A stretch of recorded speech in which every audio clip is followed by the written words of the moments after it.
और आराधना और स्तुति का दिन है और परमेश्वर का वचन हमें हमारे परमेश्वर के नज़दीक लाता है। और जैसा उसका वचन कहता है, इसलिए परमेश्वर के चुने हुए के समान जो पवित्र और प्रिय है, बड़ी करुणा और भलाई और दीनता, नम्रता, सहनशीलता धारण करो। यदि किसी को किसी पर दोष देने का कारण हो तो एक दूसरे के सह लो और एक दूसरे के अपराध क्षमा करो। परमेश्वर, हम धन्यवाद करते हैं इस वचन के लिए और परमेश्वर का वचन अधिकाई से अपने हृदय में बसने दो। प्रभु का वचन हमारे हृदय में जब प्रवेश करता है तो हमारी आत्मा शांति और सुकून पाती है। परमेश्वर का वचन हमारे पाँव के लिए दीपक और मार्ग के लिए उजियाला है। परमेश्वर का वचन हमारे पाँव के लिए दीपक और मार्ग के लिए उजियाला है। प्रभु हमें वचन से आशीष दे, यीशु के नाम में आमीन। Praise the Lord, praise the Lord. प्रभु आपको आशीष दे। कुलुस्सियों की पत्री जो आपके सामने पढ़ा गया है, और कुलुस्सियों की पत्री और उसका 3 अध्याय और 12 से लेकर और 17 तक, यह वचन यहाँ पर परमेश्वर का वचन इन बातों को हमें सिखलाता है। नीति वचन 7 अध्याय और 2 पद में लिखा है, मेरी आज्ञाओं को मान, इससे तू जीवित रहेगा। मनुष्य सिर्फ खाने और पीने से ही जीवित नहीं रहता, बल्कि परमेश्वर के वचन और उसकी आज्ञाओं को मानने से, लिखा है, जीवित रहता है। परमेश्वर के वचन, उसकी आज्ञाओं को मानने से मनुष्य जीवित रहता है। और आगे लिखा है, मेरी शिक्षा को आँख की पुतली जान। हम अपने आँख की पुतली की कितनी रक्षा करते हैं, क्योंकि यह हमारे शरीर के लिए प्रकाश है, हमें रास्ता दिखलाता है, हमारे शरीर की ज्योति है। और यहाँ पर लिखा है, keep my teaching as the apple of eyes. परमेश्वर की जो शिक्षा है, परमेश्वर का जो वचन है, उसको लिखा है अपनी आँख की पुतली के समान तुम समझो। और ये है परमेश्वर का वचन।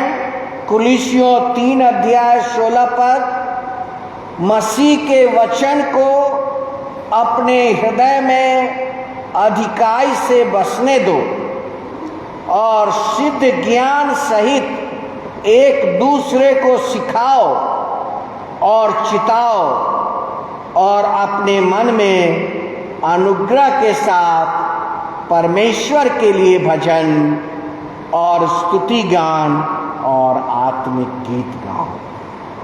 हम जो प्रेज एंड वर्शिप करते हैं, या प्रेज एंड वर्शिप परमेश्वर को प्रसन्न करता है। आइज़ाया कहता है, when we praise God, God is pleased. अगर हम परमेश्वर की प्रशंसा और उसका आत्मिक गान और स्तुति और भजन करते हैं, तो इससे मनुष्य के जीवन में ईश्वर का अनुग्रह आता है। God's grace comes in your life. परमेश्वर का अनुग्रह आपके जीवन में आता है और इसीलिए यहां पर लिखा है, Let the word of Christ dwell in you richly. परमेश्वर के वचन को अधिकाई से अपने हृदय में बसने दो। परमेश्वर के वचन को सिर्फ हम कानों से न सुने बल्कि अपने हृदय में उसको स्थान देना है। परमेश्वर के वचन को हमें अपने हृदय में स्थान देना है। Let the word of God dwell in you richly. और दूसरा क्या करना है? एक दूसरे को प्रोत्साहित करना है। एक दूसरे को प्रोत्साहित करना है।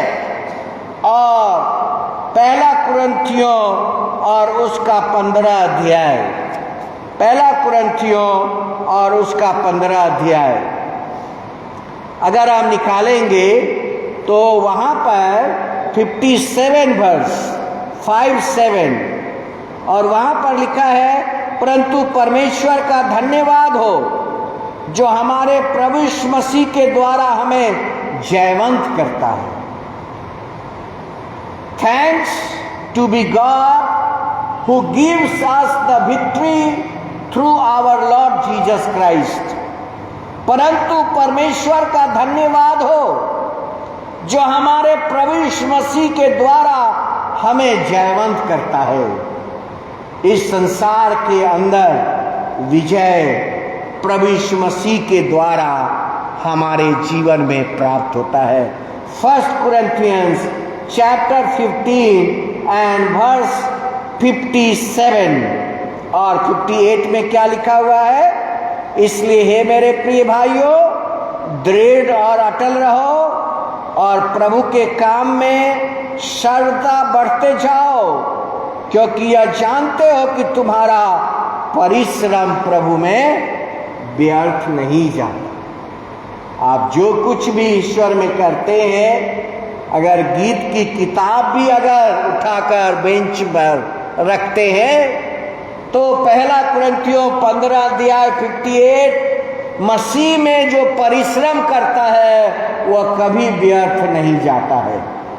ये आपके जीवन के अंदर एक गांठ बांध लीजिए कि जो कोई मसीह में परिश्रम करता है वह व्यर्थ नहीं जाता है। फिलिपियों 2 अध्याय और 13 पद, फिलिपियों की पत्री और उसका 2 अध्याय और उसका 13 पद, और यहाँ लिखा है, क्योंकि परमेश्वर ही है जिसने अपनी सुइच्छा निमित्त हमारे मन में इच्छा और काम दोनों बातों को करने का प्रभाव डालता है। आज चर्च जाना है, यह बातें परमेश्वर ही आपके हृदय में डालता है। आज परमेश्वर के लिए कुछ करना है, यह परमेश्वर ही आपके हृदय में डालता है। आज किसी की मदद करनी है, यह परमेश्वर ही आपके हृदय में डालता है। For it is God who works in you to will and act according to His good purpose. परमेश्वर ही है जो आपके हृदय में, आपके विचारों में सुइच्छा डालता है। आज मनुष्य का मस्तिष्क और हृदय दोनों दूषित हो गया है, लेकिन सुइच्छा परमेश्वर की आत्मा से ही हमारे अंदर आता है। और इसीलिए बाइबल कहती है कि हमारा हृदय और हमारी आत्मा दोनों परमेश्वर के हाथ में है। मनुष्य व्यर्थ ही घमंड करता है। The heart and the spirit of man are held in the hand of God. मनुष्य का हृदय और मनुष्य की आत्मा परमेश्वर के हाथ में है। इन बातों को हम अपने जीवन में याद रखें। हमारा जो हृदय है, हमारी जो आत्मा है, वह परमेश्वर के हाथ में है। इफिसियों 1 अध्याय और 4 पद, जैसा उसने हमें जगत की उत्पत्ति के पहले से चुन लिया। हमारा जन्म तो अभी हुआ है, कुछ वर्षों पहले, लेकिन परमेश्वर ने कब चुना? जब हमारा जन्म नहीं हुआ। परमेश्वर में जो आज हम पाए जाते हैं, परमेश्वर ने हमें कब चुना? बाइबल कहती है इफिसियंस चैप्टर 1 एंड वर्स 4, और कहता है जगत की उत्पत्ति के पहले से परमेश्वर ने आपको चुना है। हालेलुया। परमेश्वर ने आपको जगत की उत्पत्ति के पहले चुना है। Even before the world was made, यह संसार बनाया गया उसके पहले God had already chosen us to be through our union with Christ. मसीह में हम प्रेम के द्वारा एक होते हैं।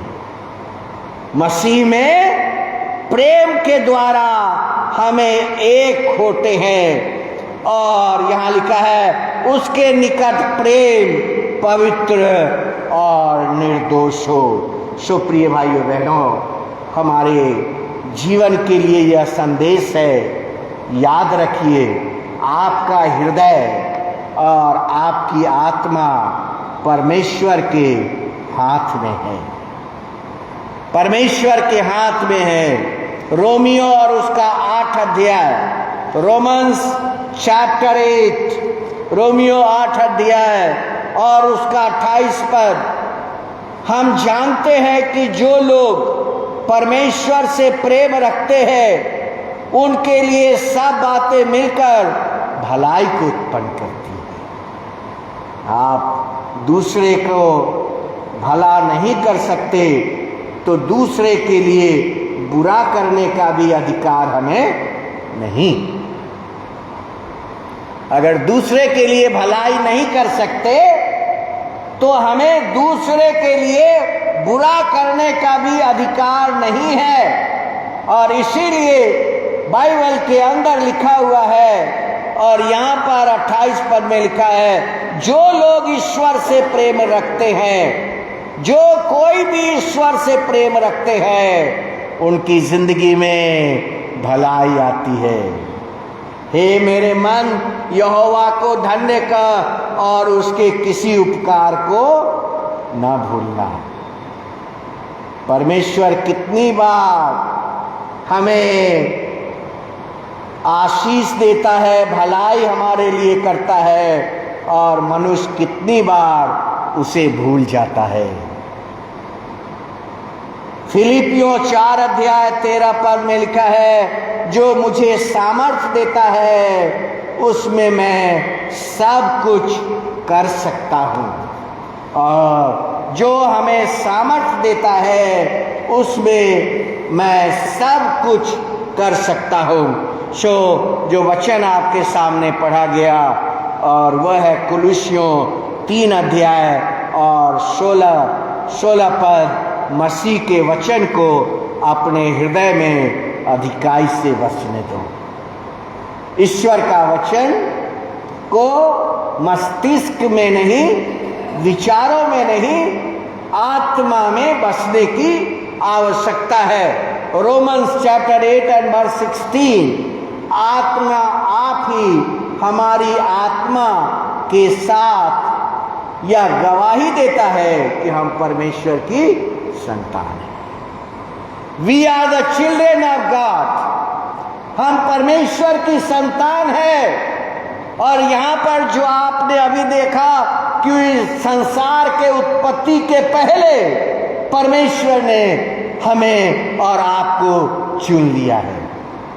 संसार नहीं बना था उस समय परमेश्वर ने आपको और हमको चुन लिया है। Saint Paul compare suffering that we face in our life. सिर्फ सब कुछ अच्छा है तभी यीशु मसीह है, ऐसा नहीं। यीशु मसीह के लिए क्या हम दुख उठाने के लिए तैयार है? क्या हम यीशु मसीह के लिए दुख उठाने के लिए तैयार है? सेंट पौलुस इस बात के बारे में वह वर्णन करता है कि हम अपने हृदय में परमेश्वर के वचन को अधिकाई से बसने दें। परमेश्वर का वचन अगर आपके जीवन में है तो क्या होगा? पहला, God works good for those who love him. जो परमेश्वर से प्रेम करते हैं परमेश्वर उनके लिए भला करता है, उनके लिए भला करता है।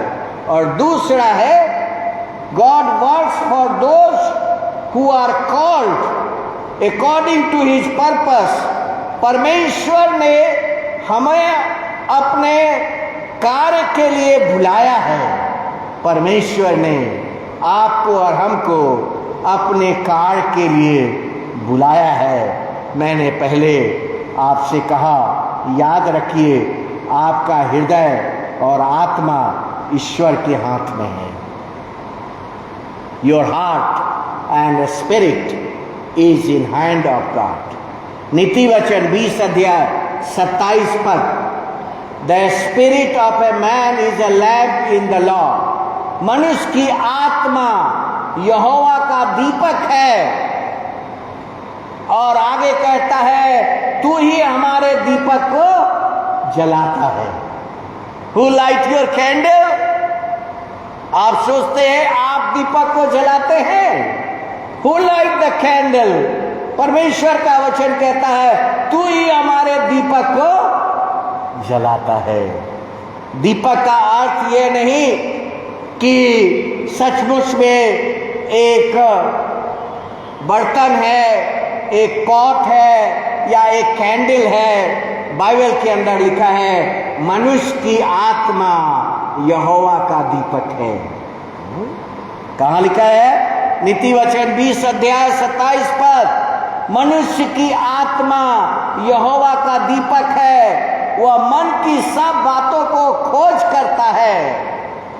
भले ही आप अपने मन में कितनी बातों को याद रखते हैं, परमेश्वर उन बातों को जानता है।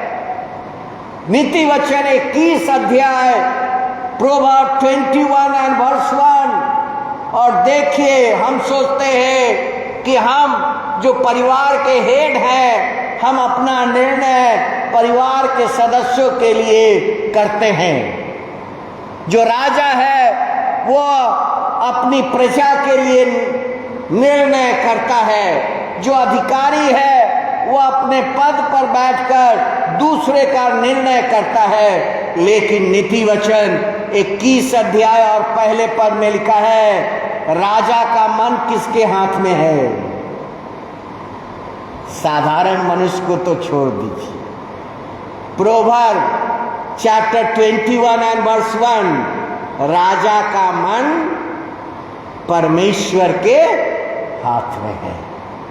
राजा जो सब बातों का निर्णय करता है, राजा का मन परमेश्वर के हाथों में है। लिखा है, राजा का मन नाली के जल के समान यहोवा के हाथ में होता है। हमारा और आपका मन परमेश्वर के हाथ में है। इसीलिए एजकेल 36 एंड वर्स 26 में लिखा है, मैं तुझे एक नया हृदय दूंगा और नया आत्मा दूंगा। एजकेल 36 and verse 26, I will give you a new heart and a new spirit। मैं तुम्हें एक नया मन और नई आत्मा दूंगा। And this is for our daily life. ऐसा नहीं this is for once in a time of our life. यह हमारे प्रतिदिन के जीवन के अंदर है। और इसके लिए क्या जरूरी है? ये जो एजकेल 36 एंड 26 में लिखा है कि मैं तुझे एक नया हृदय और नया मन दूंगा, उसके लिए क्या जरूरी है, और उसके लिए जरूरी है disobedience, bitterness and unforgiveness must go. आज्ञा ना मानना और मनुष्य के जीवन के अंदर बिटरनेस और मनुष्य के अंदर क्षमा न करने की आत्मा जानी चाहिए। अगर ये तीन चीजें आपके जीवन के अंदर है, डिसओबीडियंस, बिटरनेस एंड अनफॉरगिवनेस, आप कभी भी नया जीवन को नहीं पा सकते हैं। आप कभी भी दावा नहीं कर सकते कि मसीह में हमें नया जीवन मिला। आप कभी दावा नहीं कर सकते। अगर डिसओबीडियंस, दूसरे के प्रति अगर हम जहर उगलते हैं, बिटरनेस, अगर हम दूसरे को क्षमा नहीं करते हैं, हम कैसे कह सकते हैं कि मसीह में हमें नया जीवन मिला है? How I can say, how you can say, how we can say. ये तीन बातें बहुत जरूरी है, और वह है डिसओबीडियंस, बिटरनेस, मुंह से जहर उगलने वाली आत्मा, आज्ञा न मानने वाली आत्मा और क्षमा न करने वाली आत्मा कभी नहीं कह सकती कि मैं मसीह में नया जन्म पाया है, नया हृदय मिला है। जैसा सांसारिक हृदय में कभी कभी कितनी दुख आ जाती है, अनाज्ञाकारिता, वैमनस्य और दूसरों को क्षमा न करने से हमारा आत्मिक हृदय का स्टॉक होता है। हृदय का स्टॉक के बारे में तो आपने सुना है कि उसका हृदय का धड़कन रुक गया और उसकी मृत्यु हो गई। लेकिन आत्मिक हृदय का भी रुकना इस बात के लिए है कि हमारे जीवन के अंदर अनाज्ञाकारिता, वैमनस्य और दूसरे को क्षमा न करने की आत्मा, यह हमें नया जीवन से दूर ले जाता है। प्रिय भाइयों बहनों, आई विल कंक्लूड। मसीह के वचन को अधिकाई से अपने हृदय में बसने दो। In Jesus Christ we have new heart. प्रभु यीशु मसीह में हमें नया मन मिला है। यीशु ने हमारे कठोर हृदय को ले लिया है और बदले में हमें नया जीवन दिया है। Jesus took my old heart and gave me a new life. परमेश्वर ने हमारी आत्मा को पवित्र आत्मा से भरा है। God fills my heart with the Holy Spirit. और ये है परमेश्वर के आज्ञा मानने के द्वारा और उसके साथ संगति करने के द्वारा। यिर्मयाह 24 अध्याय और 7 पद में लिखा हुआ है, I will give you a heart to know me. मैं ऐसा हृदय दूंगा कि तुम मुझे जान सकोगे। और नीति वचन 4 अध्याय 23 पद में लिखा है, सबसे अधिक अपने मन की रक्षा कर। न्यू हार्ट मीन्स क्या है? What is the meaning of new heart? नया मन का हृदय क्या है? बाइबल कहती है एजकेल 11:19 के अंदर इसका उत्तर लिखा हुआ है, और वह है undivided heart. New heart is undivided heart. Hindi में आया है, उनका हृदय एक कर दूंगा और पत्थर का हृदय निकालकर उसे मांस का हृदय दूंगा। ये भाइयों बहनों, एजकेल 11 अध्याय 19 पद में लिखा है, मैं उनका हृदय एक कर दूंगा और पत्थर का हृदय निकालकर उसे मांस का हृदय दूंगा। यह ही है ईश्वर में, इसी को कहते हैं ईश्वर में विश्वास करना, इसी को कहते हैं ईश्वर में विश्वास करना। यीशु ने कहा, बीज बोने वाला बीज बोने निकला, कुछ तो सड़क के किनारे गिराया, कुछ तो पत्थर पर गिरा दिया, कुछ तो झाड़ियों में गिरा दिया और कुछ अच्छी भूमि पर गिरा दिया। लिखा है जो पत्थर पर गिरा वह पौधा नहीं बन पाया, वो पौधा नहीं बन पाया, पत्थर पर पौधा नहीं बन पाया। एजकेल 11:19 में लिखा है, पत्थर का हृदय निकालकर और उसे मांस का हृदय दूंगा। न्यू हार्ट का अर्थ है अनडिवाइडेड हार्ट। एजकेल 11:19। आइजाया इजराइलियों को दाख लता बोलकर संबंधित करता है। विनयार्ड, आइजाया चैप्टर 5 अगर पढ़ेंगे तो वहां पर God compares the people of Israel as a vineyard. वहां पर इजराइलियों को दाखलता कहा गया है। और यीशु जब दुनिया में आते हैं तो प्रभु यीशु मसीह यूहन्ना 15:5 में कहते हैं, सच्ची दाखलता मैं हूं। तब यीशु मसीह कहते हैं, सच्ची दाखलता मैं हूं। और वह बीज जो सड़क के किनारे गिर गया, लोगों के पैर के तले, वह कुचला गया और कुछ को चिड़ियों ने चुग लिया। जो पत्थर पर गिरा वह अंकुर तो निकला लेकिन सूख गया। जो झाड़ियों में गिरा वह पेड़ तो बना लेकिन झाड़ियों ने उसे दबा दिया। परंतु जो अच्छी भूमि पर गिरा, लिखा है 100 गुना फल लाया। परमेश्वर के वचन को अधिकाई से अपने हृदय में बसने दो। परमेश्वर के वचन को अधिकाई से अपने हृदय में बसने दो। एजकेल कहता है, पत्थर का हृदय निकालकर मांस का हृदय दूंगा। यह कैसा है?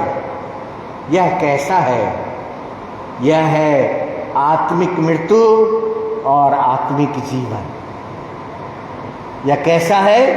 एक तरफ स्पिरिचुअल डेथ और एक तरफ स्पिरिचुअल लाइफ। जिसके पास पत्थर का हृदय है उसके लिए क्या है? आत्मिक मृत्यु। और जिसके पास मांस का हृदय है उसके लिए क्या है? आत्मिक जीवन। I conclude this message. और एजकेल 36 और 26 जो मैंने आपसे कहा, मैं तुझे नया मन दूंगा यानी आत्मिक जीवन दूंगा। नया मन दूंगा यानी आत्मिक जीवन दूंगा।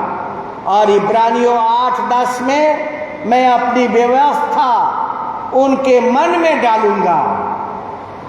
मैं अपनी व्यवस्था, अपना वचन, अपनी आज्ञा, ईश्वर की वाणी उनके मन में डालूंगा। और तब कुलुस्सियों 3:16 जो आपके सामने पढ़ा गया, परमेश्वर के वचन को अधिकाई से अपने हृदय में बसने दो। Let the word of God